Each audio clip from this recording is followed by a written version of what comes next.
उनके लिए भी एक बार जोरदार अभिनंदन।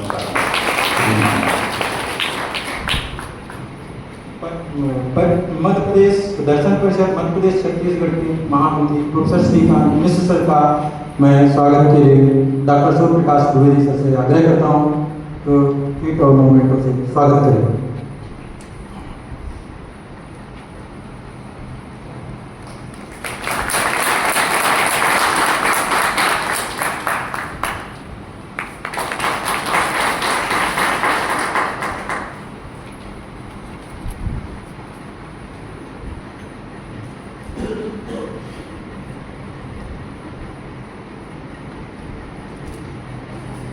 अगली कड़ी में सबसे पहले मैं प्रोफेसर भरत कुमार तिवारी जी को साधुवाद करता हूँ, धन्यवाद करता हूँ और विश्वविद्यालय के कुल सचिव आदरणीय प्रोफेसर सुरेंद्र सिंह परिहार जी को विशिष्ट अतिथि के रूप में उनके उद्बोधन के लिए सादर आमंत्रित करता हूँ।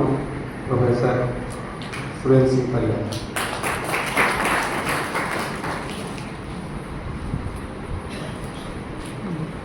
धन्यवाद मिश्रा जी।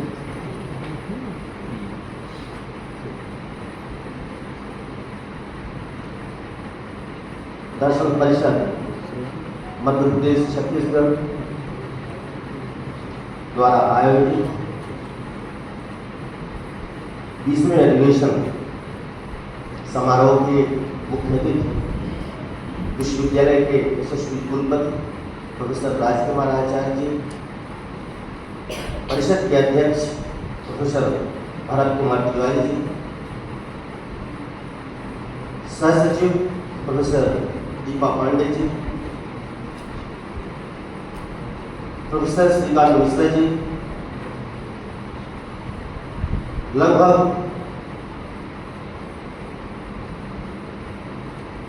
देश के विभिन्न कोणों से पधारे हुए,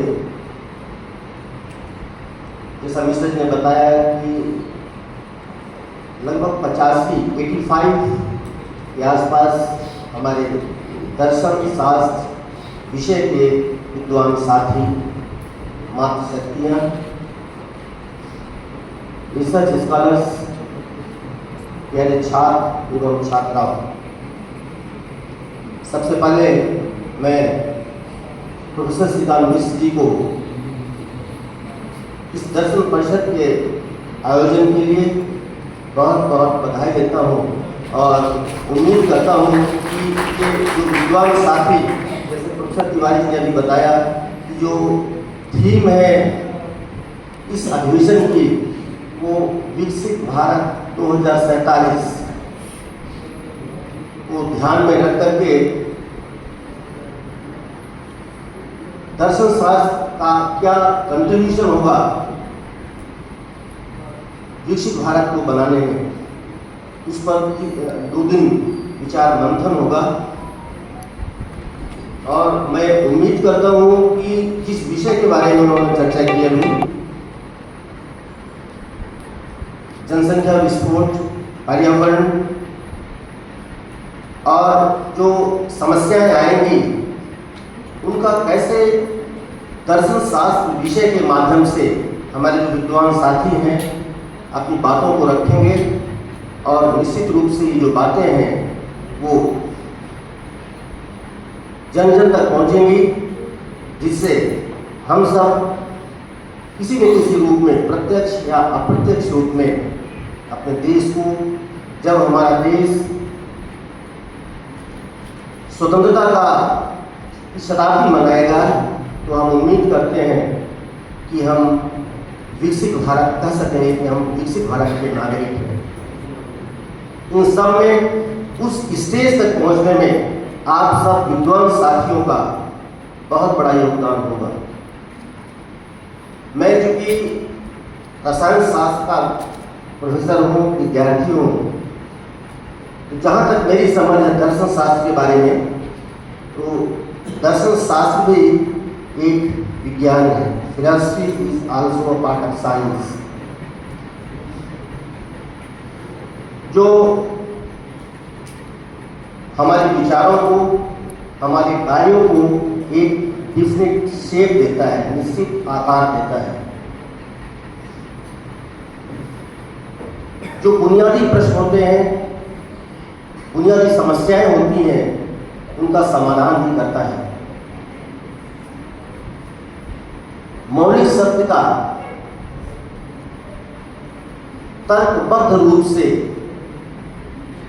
समझाने में और उसकी विवेचना करता है। आत्मा, जगत, प्रकृति, समाज और व्यक्ति से संबंधित जो गूढ़ प्रश्न होते हैं, टिपिकल क्वेश्चंस होते हैं, उनको समझाने का प्रयास करता है दर्शन शास्त्र। जहां तक भारतीय दर्शन का प्रश्न है,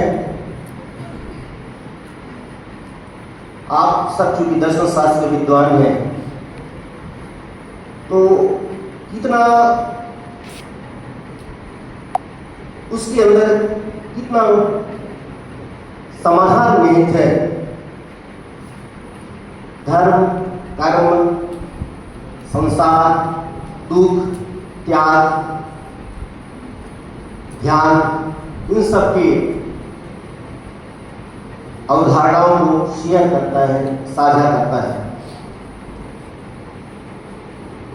भारतीय दर्शन में आस्तिक और नास्तिक दोनों तरह के दर्शन हैं।